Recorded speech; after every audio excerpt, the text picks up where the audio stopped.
été rejoint par une charmante hôtesse qui va vous passer le micro également. Mais à cause de la remarque de Nadège, je vais partager le micro aussi. Comme ça, on sera à 50%. D'accord? C'est pour respecter le genre. 50%, on passe le micro. Voilà. Je vous laisse la parole.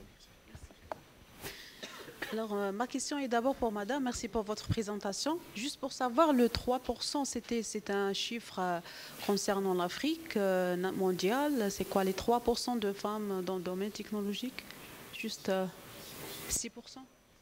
Alors, les 6%, c'est mondial. Mais c'est pas encore, c'est pas totalement vérifié en tant que tel. C'est juste, je dirais, sur analyse. C'est pas vérifié en tant que tel, c'est juste sur analyse, simplement. Pour l'utilisation des open source, c'est ça? Oui, l'open source. D'accord, c'est pas les IT en Non, général. l'informatique, c'est 25% de femmes qui exercent dans l'informatique, mais il y a 6% de femmes qui utilisent l'open source, en fait. D'accord. Je voulais juste parler du cas de l'Algérie. Alors, on parle souvent de parler d'encourager les femmes à utiliser l'IT. Je ne pense pas que l'Algérie a ce problème-là. Un simple chiffre, à l'université, il y a plus de 60% femmes dans disons, le niveau supérieur à l'université. Et l'école supérieure de l'informatique, et le pourcentage est à plus de femmes que d'hommes. Mais je pense que notre cas, c'est plus l'activité économique. C'est après l'université, c'est l'engagement de la femme dans la création de l'entreprise, travailler dans une entreprise dans le domaine IT. Mais l'utilisation en elle-même des outils IT, je pense qu'on n'a pas ce complexe. Et les chiffres ils sont là pour montrer qu'il y a plus de femmes dans l'IT que des hommes, spécialement dans l'université. Effectivement, je suis d'accord avec toi parce que je peux prendre un cas assez pratique. Pendant mon cursus au BTS, nous étions 20 femmes à débuter le cursus BTS en informatique de gestion. Mais je t'assure qu'au sorti de ce cursus-là, nous étions que 2 femmes à exercer dans le domaine informatique.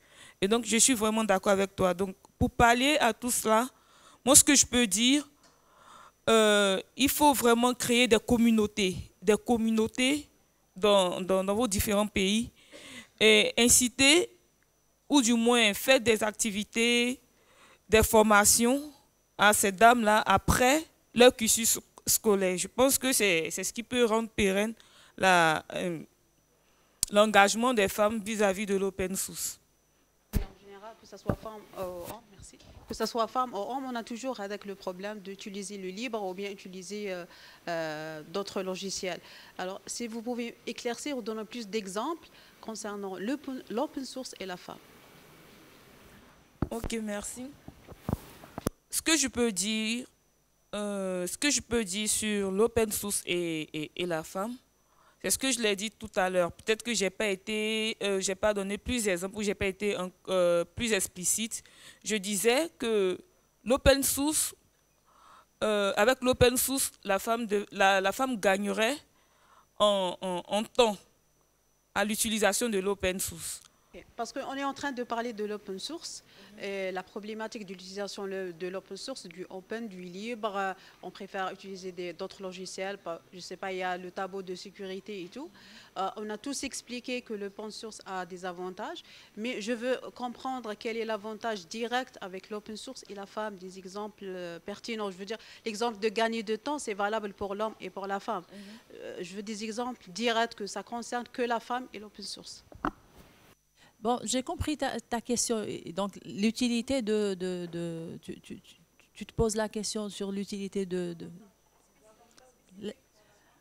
Je pense, moi personnellement, je pense que quand on dit open source, et ce que j'ai compris de ce qu'a présenté Nadège, c'est beaucoup plus, l'utilisation est la même que pour l'homme ou la femme, mais je pense qu'on parle beaucoup plus sur l'implication de la femme dans le domaine de l'open source.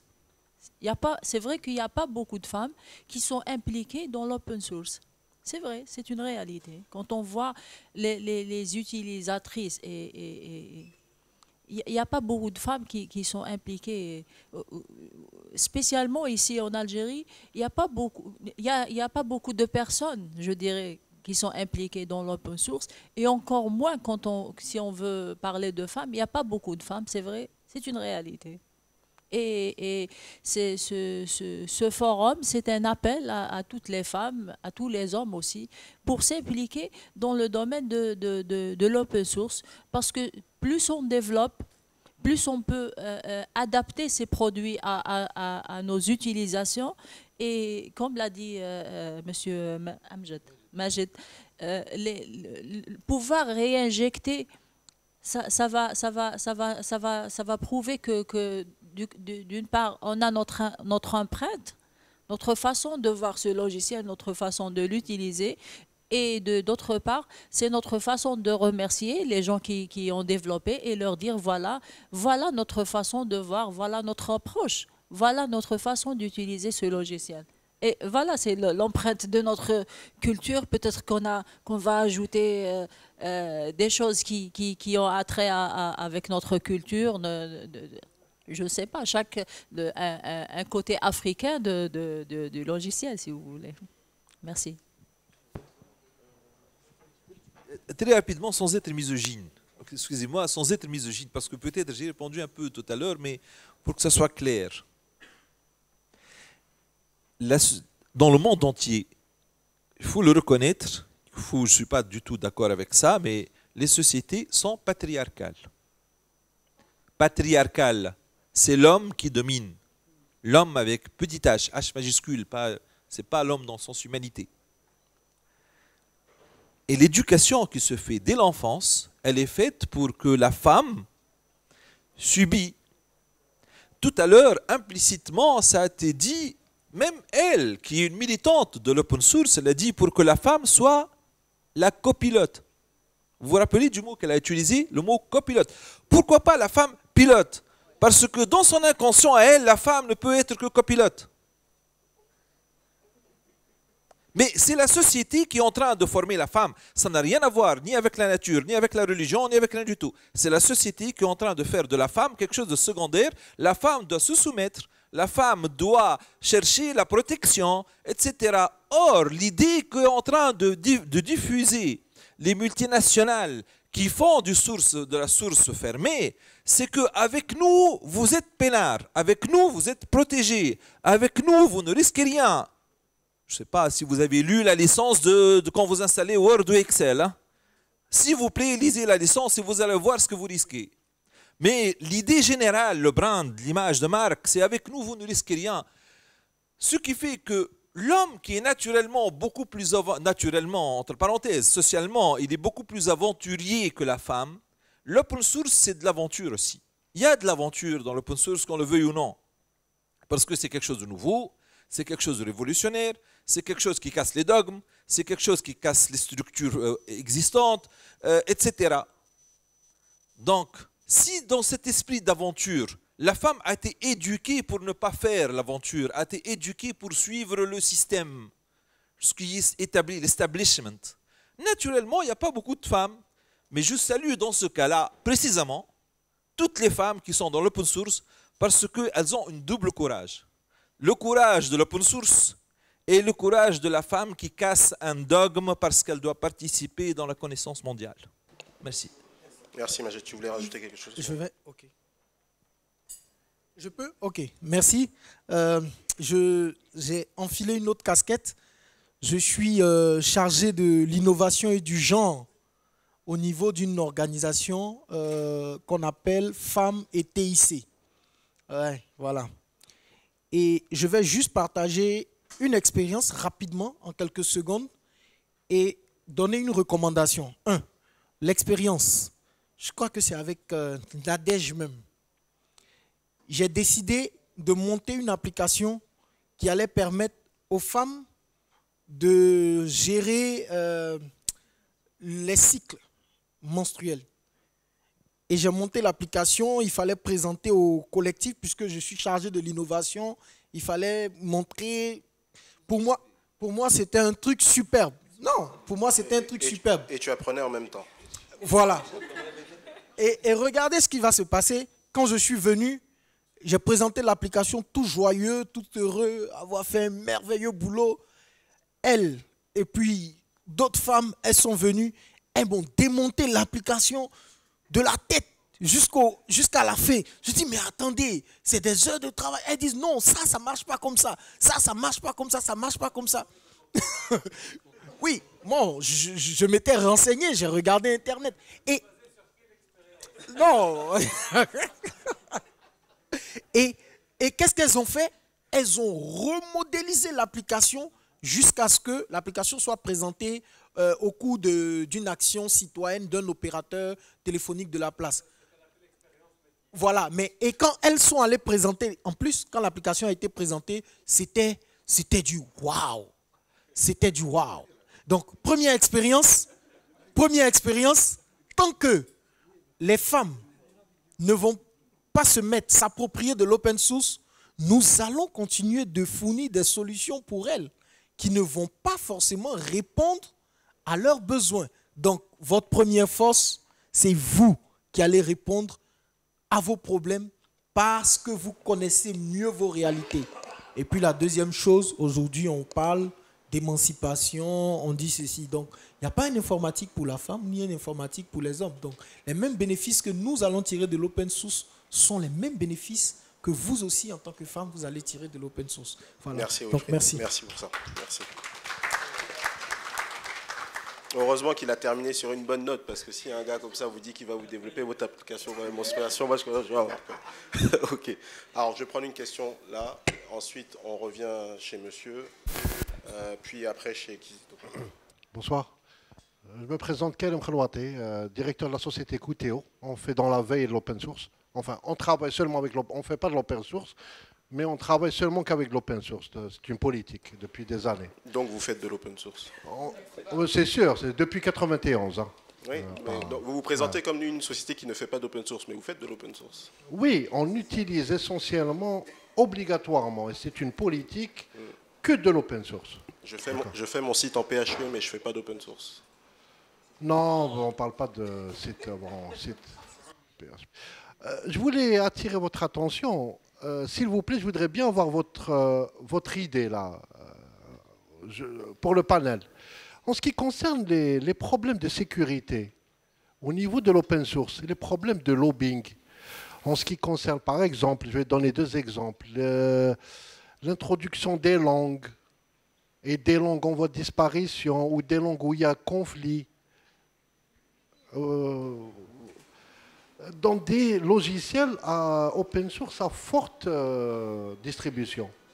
Deuxièmement, la sécurité des données, quand par exemple il y a, comme on a vu la semaine dernière, avec Wikipédia, qui a supprimé 3500 comptes et qui est en train de revoir toutes les modifications qui ont été faites parce qu'il y a eu 3500 personnes qui ont été payées. Et pour changer toute l'histoire d'un pays, c'était un pays qui avait fait tout ça, un service de renseignement, qui a payé des gens pour réécrire l'histoire d'un autre pays. D'un point de vue... Oui. Donc, en fait, une première question autour de la localisation. Pour moi, c'est... Voilà. Pour moi, c'est... Qu'est-ce que vous pensez? Est-ce qu'il y a des parades pour ne pas disparaître de Wikipédia? Pas ne pas disparaître dans le Wikipédia, mais si un jour il y a quelqu'un qui essaie d'utiliser cet outil pour tout le monde, qui est censé être utilisé par toute la planète, a des effets pas pervers, mais vraiment cachés, soi-disant open source, et qui attaquent un autre pays. Je suis en plein dedans, hein, pour vous dire. Monsieur, je sais pas. S'il vous plaît, est-ce que vous pouvez juste formaliser la question pour qu'on puisse prendre la suite? Que pensez-vous des problèmes de sécurité en ce qui concerne la sécurité de l'information introduite dans les logiciels open source qui sont trouvables dans le monde entier? Voilà. D'accord, merci. Et la problématique de localisation vous intéresse toujours ou pas? Oui, oui, bien sûr, D'accord. bien sûr. Merci. Une réponse seulement pour les logiciels, les sociétés qui ferment. On a vu en 92, c'est un très bon exemple, la société Ashton Tate qui fabriquait la base de données. Ouais, voilà, qui fabriquait et du jour au lendemain, la disparance s'est retrouvée avec. Il y avait des bases 3, on utilisait ça a été un très très grand problème dans les années 90. Hein. Merci. Voilà, merci bien. Merci bien. Qui veut prendre la problématique de la localisation et qui veut prendre la problématique de la sécurité? Localisation. Alors, Majed pour la sécurité. La localisation, c'est la mise à disposition en langue locale sur des applications majeures. OpenOffice en Wolof. Justement. En fait, bon, c'est vrai que je m'apprêtais à parler de sécurité, mais bon, c'est pas grave. Je te laisse. Bon, peu importe. L'interro, le fameux mot très technique qu'on aime sortir, on a un mot, hein, l'interopérabilité. Voilà. Pour faire simple, c'est la possibilité de communiquer avec n'importe quelle plateforme. La question qu'il soulève est le cœur des technologies ouvertes, du logiciel libre et de l'open source. L'open source vous offre la possibilité de pouvoir communiquer avec n'importe quel langage ou de pouvoir intégrer n'importe quelle traduction que vous voulez, juste parce que c'est ouvert et interopérable. Il peut communiquer avec n'importe quelle interface, contrairement à ce que des outils fermés ne nous permettent pas de le faire. Exemple, je crois que les Maliens, le Mali, les Maliens, un pays voisin de la Côte d'Ivoire, ont pris la peine de traduire le logiciel OpenOffice qui permettait de faire du traitement de texte en Bambara. Mais ils n'allaient jamais pouvoir le faire si c'était une solution fermée. Donc, côté langue locale ou truc, il n'y a que l'open source qui est le meilleur moyen pour nous permettre de faire ce genre de pratique. La preuve, on peut aujourd'hui modéliser tout ce qu'on veut avec la langue arabe parce que c'est vraiment interopérable. Voilà ce que je pouvais dire en matière de langue.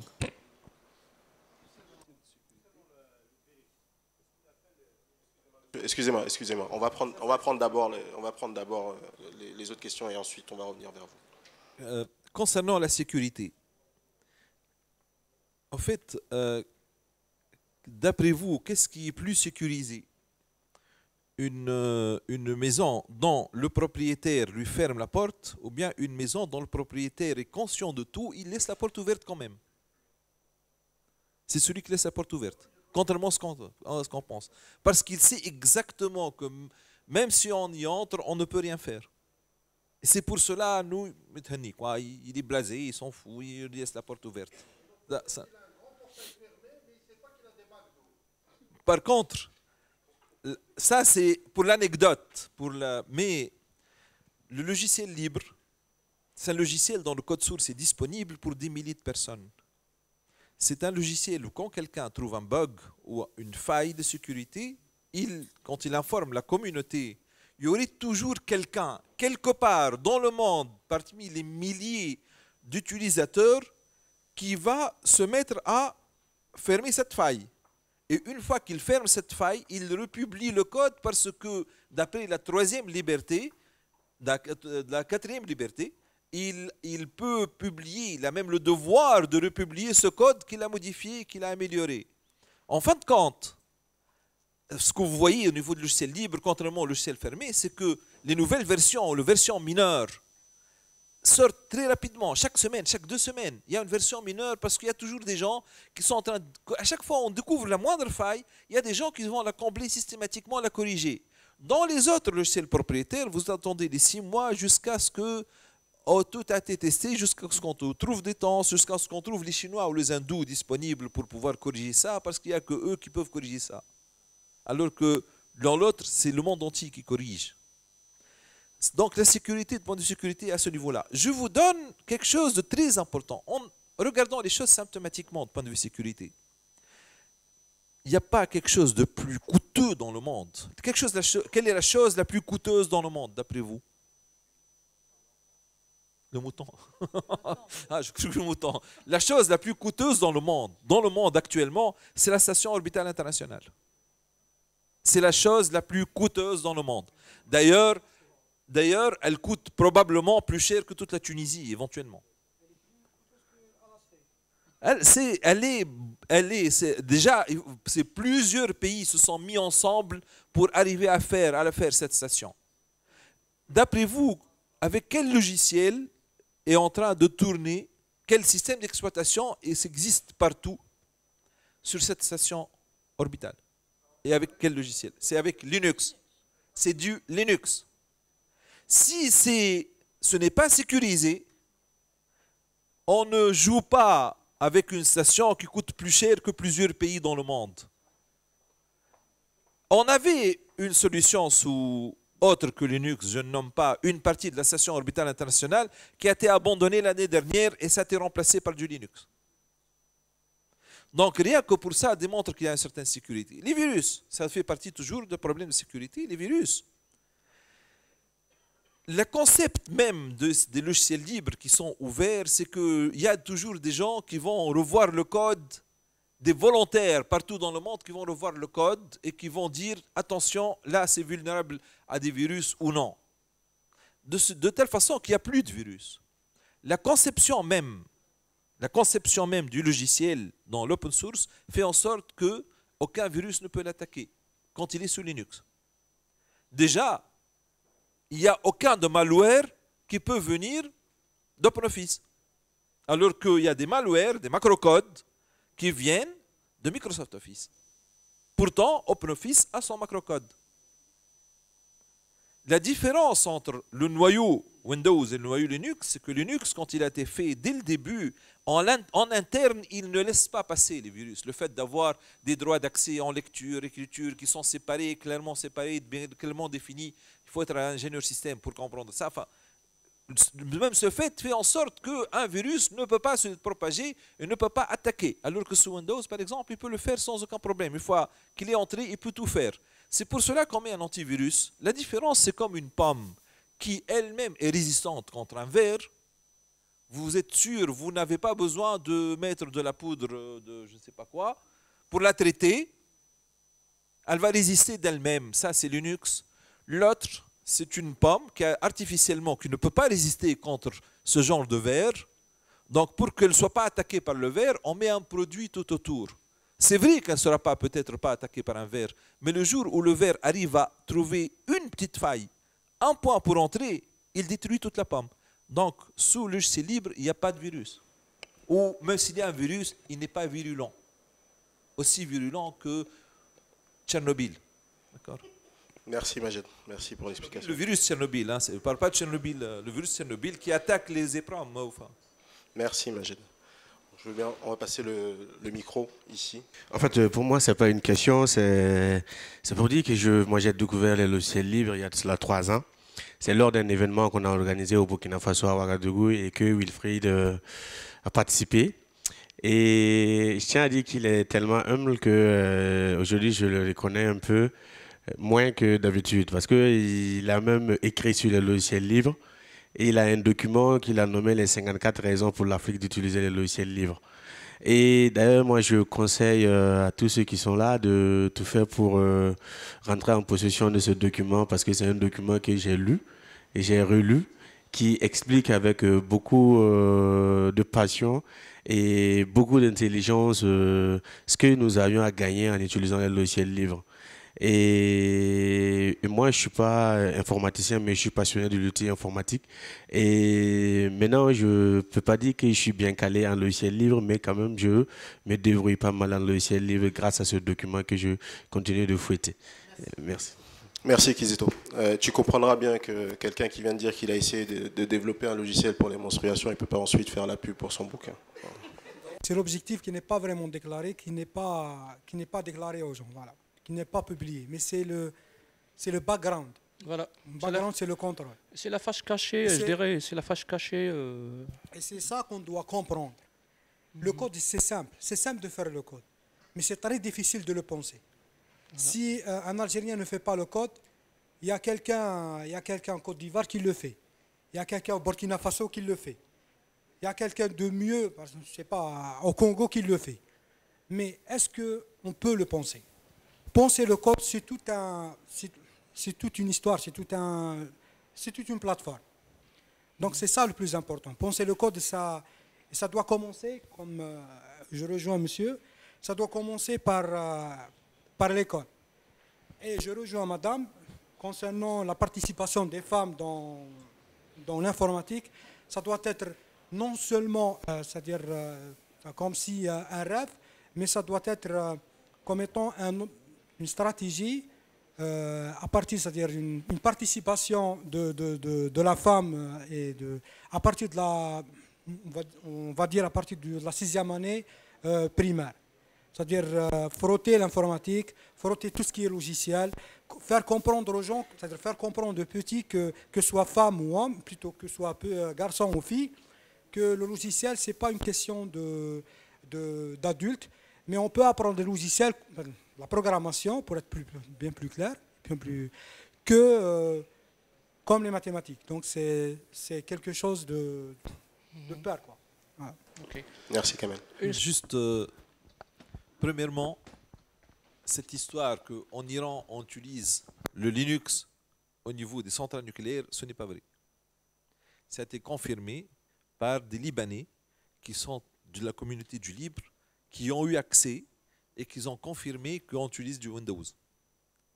Et que les gens, souvent, comme partout, vous mettez du Linux sur des machines, les gens se mettent à désinstaller, à mettre ils laissent Linux peut-être au niveau serveur, ils désinstallent, ils mettent du Windows, c'est plus simple pour eux parce qu'ils ont été éduqués comme ça. Hein. C'est des moutons qui font ça en se cachant derrière Windows. Ça, c'est premièrement. Donc.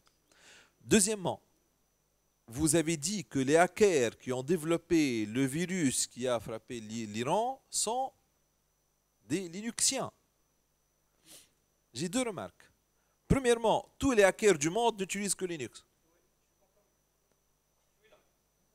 Tous les hackers, tous les développeurs de virus dans le monde n'utilisent que Linux. Croyez-vous que celui qui va... prenons l'armée américaine, quand il fabrique des virus pour des guerres ou des bactéries pour des guerres bactériologiques, est-ce que vous croyez que la première personne qui doit s'immuniser de ça, c'est lui? Donc, le développeur du virus ne peut pas utiliser une machine qui est vulnérable au virus qu'il est en train de développer. Donc, il utilise Linux parce que c'est sûr. Il développe des virus pour Windows, il met une machine sous Windows qui va être attaquée et le développement de son virus se fait sur Linux. Il est sûr que ça ne va pas être attaqué. Ça, c'est deuxièmement. Troisièmement, concernant ça, où est-ce que donc, l'FBI, qui n'a pas donné, qui sont les personnes qui ont attaqué les centrales nucléaires iraniennes, et toi, tu les connais, alors que l'FBI n'a même pas donné leur... D'où est-ce que vous savez que les attaquants ont utilisé Linux? Si ça vient du fait que tous les développeurs de virus utilisent Linux, je confirme, oui, et je vous ai expliqué pourquoi. Mais spécifiquement, ceux qui ont attaqué l'Iran ont utilisé Linux.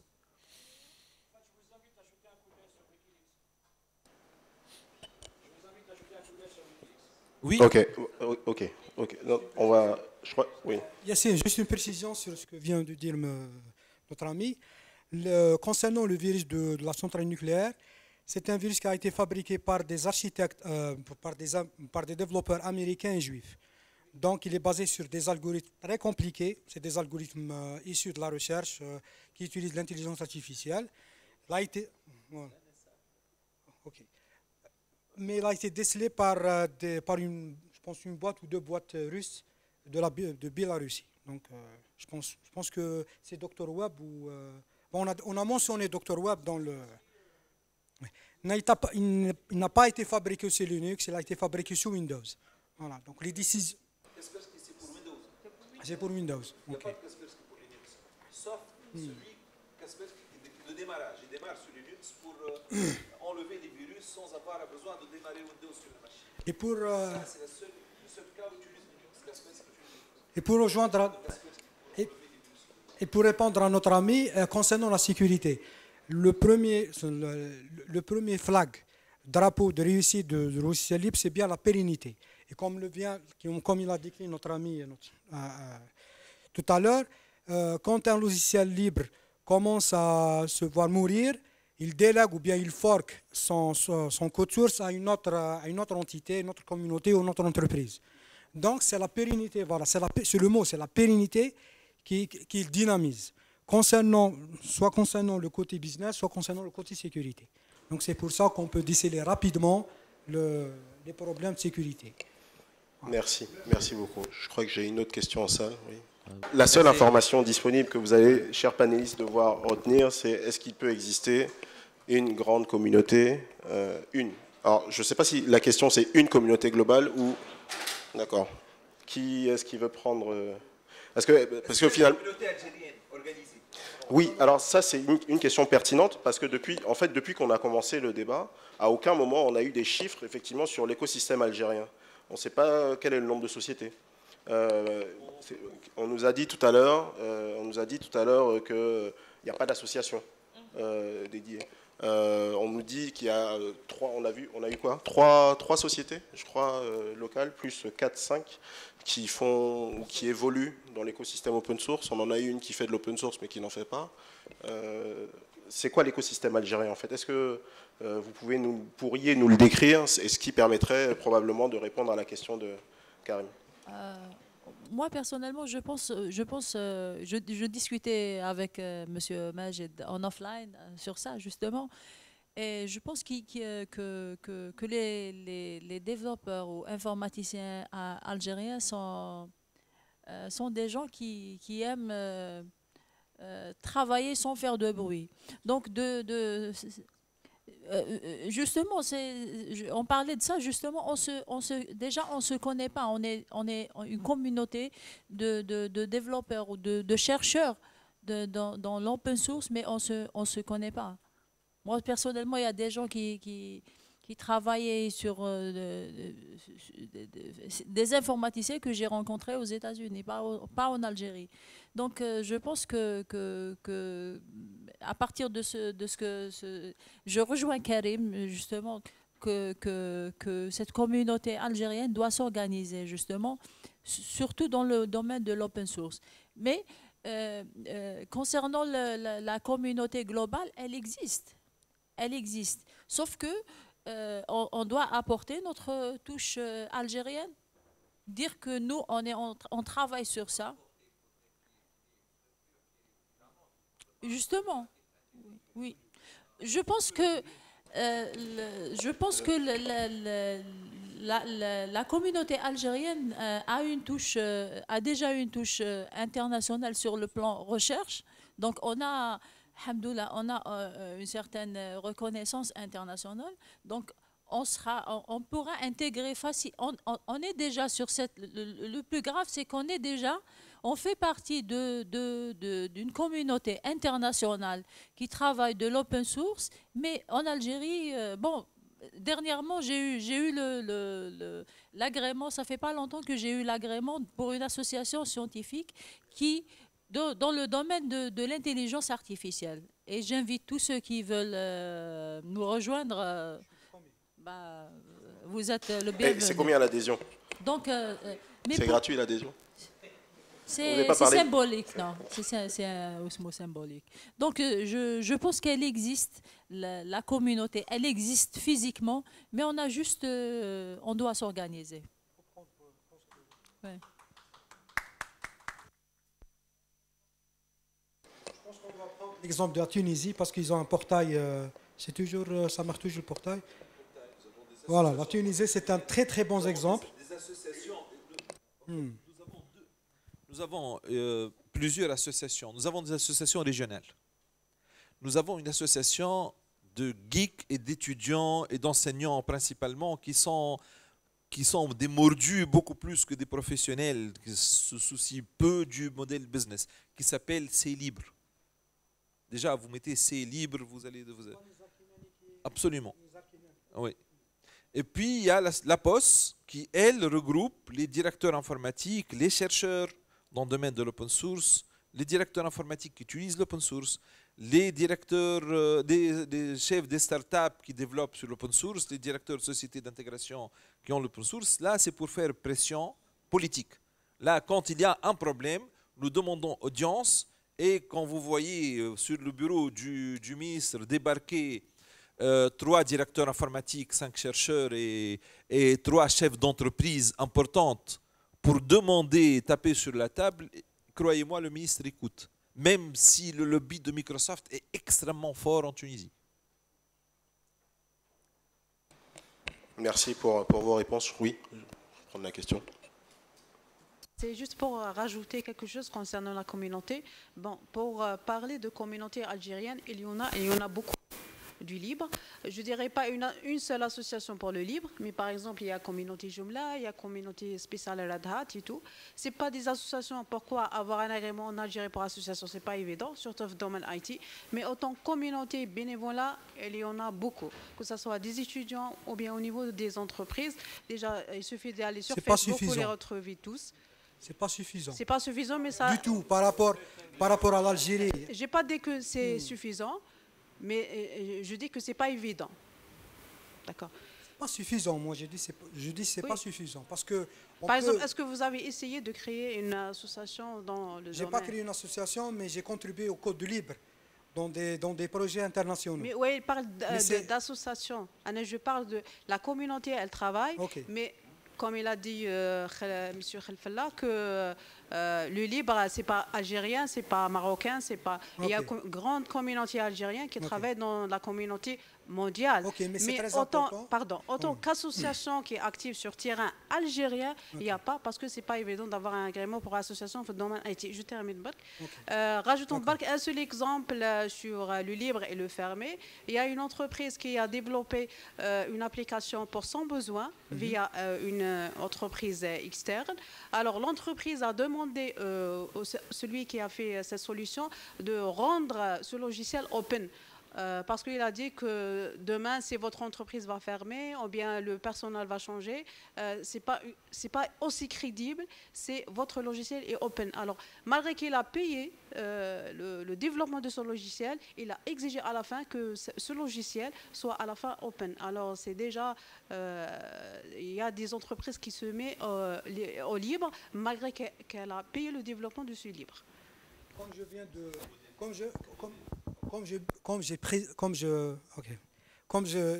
j'ai précisé lors de mon intervention, le problème n'est pas dans le code.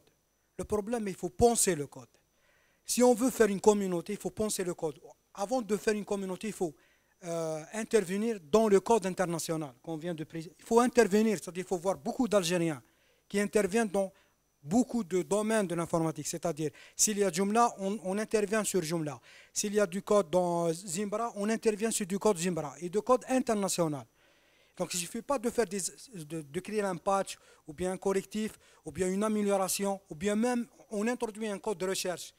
Il y a des codes de recherche ici en Algérie, il y a des petits projets qui demandent aux désarts ou bien aux ingénieurs d'ajouter telle ou telle fonctionnalité. Mais j'aimerais bien le voir, moi. J'aimerais bien le voir dans les référentiels, dans GitHub, dans Bazaar. C'est ça qui fait, c'est ça qui donne le dynamisme pour faire du communautarisme en Algérie. C'est ça le plus important. Après, ça vient, la communauté, ça va venir toute seule. Mais il faut contribuer dans le code, c'est-à-dire il faut contribuer au niveau international. Et c'est quelque chose de très, très important. Voilà, merci. C'est quelque chose de très, très important. Merci, Kamel. Est-ce qu'il y avait d'autres questions? Non, mais elle est suffisante, il n'y a pas beaucoup. Il n'y a pas beaucoup, je sais qu'il n'y a pas beaucoup. Enfin, il n'y a pas de statistiques, mais j'ai fait une petite recherche, il y a 3 ou 4 ans de ça, j'ai fait une petite recherche, une recherche académique. Non, je ne sais pas, je suis tunisien. S'il vous plaît. Beaucoup d'Algériens, beaucoup de contributions algériennes dans le processus. Ok, s'il vous plaît, s'il vous plaît, s'il vous plaît, s'il vous plaît, s'il vous plaît, s'il vous plaît, tous, s'il vous plaît, s'il vous plaît, est-ce qu'on peut, on va recentrer, s'il vous plaît. Bon, langue arabe. S'il vous plaît, excusez-moi, merci. Est-ce qu'il y avait d'autres questions dans le public ou pas? Ok, donc la question globale de Karim, est-ce que tu as eu une réponse? Pas vraiment. La question globale de Karim, C'est est-ce qu'on peut imaginer et est-ce qu'on peut rêver une communauté open source africaine? Moi, j'enfile la casquette de l'auteur de 54 raisons pour que l'Afrique choisisse le logiciel libre. Normalement, on aura une tribune pour en parler jusqu'à la fin de l'événement. Je dirais simplement, oui, c'est possible. Et c'est d'ailleurs la raison pour laquelle, de façon prophétique, je dirais, l'Algérie a décidé de mettre l'Afrique en avant au cours de cette rencontre de Algéria 2.0. Et donc, il faudra que nous puissions, en tant que différents acteurs de l'open source et du logiciel libre dans nos différents territoires, nous puissions, au sortir de cette rencontre, déposer quelque chose sur la table, pourquoi pas, avec une proposition pour faire naître une communauté qui saurait aider, qui saurait permettre à faire entendre la voix de l'open source et du logiciel libre en Afrique. Voilà ce que je pourrais dire. Merci Wilfried, merci. Est-ce que vous vouliez contribuer, apporter une réponse supplémentaire à ce que vient de... C'est bon Karim, tu es satisfait? D'accord.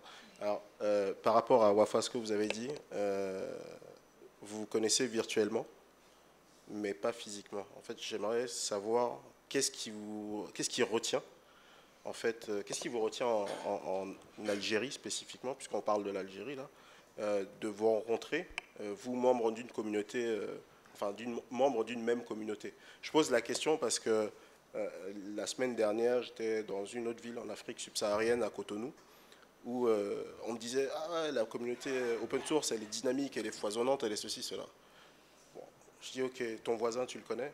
Non. Et les gars me disent que culturellement, on leur explique dès la naissance, en fait, physiquement, qu'il faut se méfier de la personne qu'on a en face de lui. Alors, est-ce que c'est la même chose qui vous pousse à ne pas vous connaître, ou c'est parce que Alger, c'est balèze, donc pour aller voir son camarade, il faut mettre 3 heures, il y a les embrouilles. Voilà, c'est ce genre de... Non, non, au contraire, dans notre culture, le voisin, on doit le considérer comme un membre de la famille. Ça n'a rien à voir. Je pense que c'est un manque d'organisation, tout simplement. C'est un manque d'organisation. Parce qu'en général, d'ailleurs, on a tous répondu présent à l'appel de Karim. Le fait que tous ces gens qui sont ici présents, c'est des gens qui sont prêts à contribuer dans cette communauté et qui ne voulaient que trouver une tribune pour déployer leurs ressources et pouvoir apporter un plus dans ce domaine. Donc, je pense que c'est juste une question d'organisation. Et c'est l'une des raisons pour laquelle je disais à M. Majid que nous avons, moi personnellement, j'ai vu ça et j'ai souffert du fait qu'il n'y ait pas beaucoup de gens qui sont dans mon domaine. Donc, qu'est-ce que j'ai fait? J'ai contacté des gens qui voulaient être, qui ont bien voulu être des bénévoles, des chercheurs algériens, des sommités dans leur domaine, et même des gens qui n'habitent même pas l'Algérie, mais ils ont bien voulu. Donc, je pense qu'en Algérie, c'est la communauté scientifique. Elle doit se mobiliser en communauté. Donc, parce que quand on parle d'open source, par exemple, moi je me spécialise dans le traitement automatique des langages naturels et quelqu'un d'autre, il est dans la sécurité, mais finalement c'est de l'open source. On peut trouver des problèmes communs et des solutions communes, et juste même le brainstorming peut nous donner des solutions. Donc je pense qu'en Algérie, il y a beaucoup de personnes bénévoles et on doit juste s'organiser seulement. Donc, c'est assez rassurant parce que finalement, c'est En fait, un prisme qu'on constate, en fait, j'ai pris l'exemple de Cotonou parce que j'y étais la semaine dernière, mais il y a quelques mois, j'étais à Madagascar et c'était à peu près la même chose. Il ne faut pas partager parce que c'est le phénomène du voleur d'idées. Et donc, il y a eu assez d'insistance sur le fait que la meilleure façon de protéger son idée, c'est de la diffuser. Oui, absolument. C'est pour donner juste, compléter ce que disait Mme Bontarki et ajouter quelque chose, c'est que ce que j'ai remarqué avec ma petite expérience dans tout ce qui est communauté et tout, d'ailleurs même Nassima peut en témoigner parce qu'on a fait plusieurs actions pour mettre des visages sur des pseudos sur Facebook et tout. On a organisé beaucoup de sorties, beaucoup de rencontres. Ce que j'ai remarqué, c'est que, d'après moi, ça n'implique que moi, et ça n'engage que moi. Tous les gens veulent ça, tous les Algériens, je parle des Algériens, veulent se rencontrer, veulent être en groupe, veulent créer de la communauté, mais il y a quelque chose qui les bloque, c'est l'initiative. C'est de prendre un bus et d'aller jusqu'en haut ou de prendre un vol, ça les bloque. Il faut toujours mettre tous les outils devant eux pour qu'on puisse se voir. Et j'espère qu'un jour, les gens prendront l'initiative de prendre leur voiture, ou bien le bus, ou bien le car, je ne sais pas moi. Mais c'est uniquement ça qui gêne. Mais dans le principe, l'Algérien est communautaire. Il vit en tribu, il aime bien être en groupe et tout. Il n'y a que ça qui gêne. Voilà, je voulais juste ajouter ça. Merci Karim.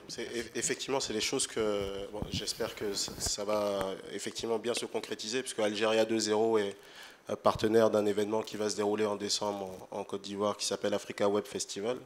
Et effectivement, c'est toujours, en tout cas sur l'Afrique, le bassin Afrique de l'Ouest en tout cas, une agréable fête de pouvoir se retrouver. Et les gens insistent en fait pour pouvoir se retrouver le plus régulièrement possible, parce qu'ils savent qu'après, l'effort viendra automatiquement le réconfort.